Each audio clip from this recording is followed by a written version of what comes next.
ഒരു കാറ് കത്തിയ അതെനിക്ക് പുല്ല. പകരം നിന്റെ ഈ തറവാട് കത്തിച്ചു കളയാൻ എനിക്ക് കഴിയാഞ്ഞിട്ടല്ല. എനിക്കറിയേണ്ടത് നീ പടയൊരുക്കം തുടങ്ങിയൊന്നാ.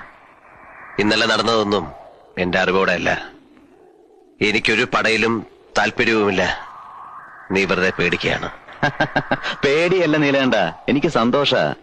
നീ ഇറങ്ങണം, പഴയ കണക്കുകളൊക്കെ തീർക്കണ്ടേ. അപ്പോഴേ എനിക്ക് ഈ കളിയിൽ ഹാരം കൂടൂ. നിന്നെ ഞാൻ ഇറക്കും. മുണ്ടക്കൽ ഉത്സവത്തിന് ഇനി അധികം നാളില്ല. നിനക്കതിന് കഴിയില്ല. തീർക്കാൻ കണക്കുകൾ ബാക്കി വെക്കുന്ന സ്വഭാവം എനിക്കില്ല. അങ്ങനെ ആയിരുന്നുവെങ്കിൽ തളർന്നുപോയി കയ്യിൽ